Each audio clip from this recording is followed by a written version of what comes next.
इतिहास में ये पहली बार हुआ है कि एक सिटिंग चीफ मिनिस्टर को केंद्र सरकार द्वारा गिरफ्तार किया गया है।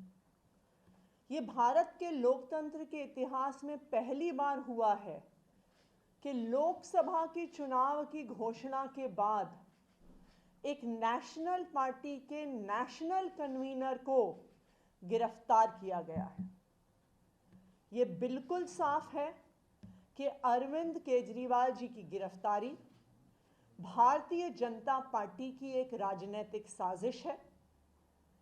ईडी का उपयोग करके एक विपक्षी दल के राष्ट्रीय नेता को गिरफ्तार करना, एक ऐसे केस में जिसमें 2 साल की इन्वेस्टिगेशन के बाद भी 1 रुपए की भी recovery of proceeds of crime नहीं हुई है, एक ऐसे केस में गिरफ्तार करना जहां पर आज तक ईडी कोर्ट्स के सामने कोई भी सबूत नहीं रख पाई है, सिर्फ और सिर्फ ये दिखाता है कि ये भारतीय जनता पार्टी का डर है, ये प्रधानमंत्री नरेंद्र मोदी जी का डर है। प्रधानमंत्री नरेंद्र मोदी जी को, भारतीय जनता पार्टी को ये लगता है कि अगर देश में कोई एक नेता है जो उन्हें चैलेंज कर सकता है तो उस नेता का नाम अरविंद केजरीवाल है। इसलिए भारतीय जनता पार्टी और प्रधानमंत्री नरेंद्र मोदी जी हर संभव कोशिश कर रहे हैं कि वो अरविंद केजरीवाल को कुचल दें, आम आदमी पार्टी को कुचल दें। तभी एक के बाद एक आम आदमी पार्टी के एक एक नेता को गिरफ्तार किया जा रहा है।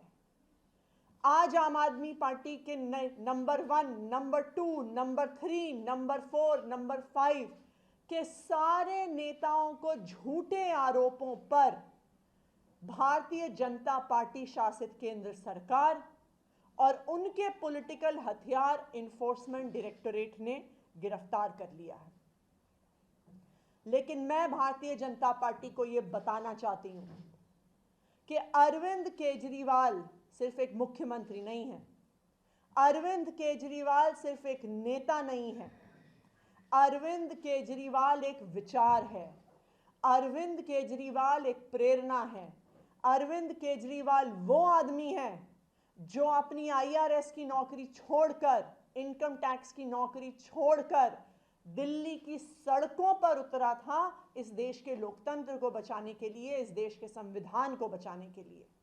और आज अगर आपने चुनाव से जस्ट पहले अरविंद केजरीवाल को गिरफ्तार किया है, उनको कैंपेन में जाने से रोकने के लिए गिरफ्तार किया है, तो मैं भारतीय जनता पार्टी को बता दूं कि आप एक अरविंद केजरीवाल को गिरफ्तार कर सकते हैं, लेकिन हजारों अरविंद केजरीवाल दिल्ली की सड़कों पे और देश की सड़कों पे उतरेंगे इस देश के लोकतंत्र को बचाने के लिए।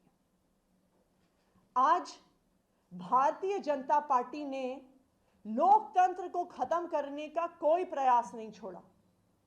हम देख रहे हैं कि किस तरह से एक के बाद एक सभी विपक्षी दलों पे और सभी विपक्षी नेताओं पे हमले हो रहे हैं। अगर वो भारतीय जनता पार्टी में चले जाते हैं तो उनके खिलाफ केस बंद हो जाते हैं, अगर वो भारतीय जनता पार्टी में जाने से मना कर देते हैं तो उन्हें उठा के जेल में फेंक दिया जाता है। दूसरी तरफ हमने देखा है कि किस तरह से कंपनियों को ईडी और सीबीआई के माध्यम से डरा के, धमका के, उन पे केस करके उनसे इलेक्टोरल बॉन्ड्स के माध्यम से हजारों करोड़ की उगाही करी है भारतीय जनता पार्टी ने। एक तरफ हेमंत सोरेन की गिरफ्तारी होती है, दूसरी तरफ कांग्रेस पार्टी का बैंक अकाउंट फ्रीज होता है। ये आने वाले लोकसभा चुनाव को, आने वाले पूरे देश में होने वाले चुनाव को अफेक्ट करने का तरीका है।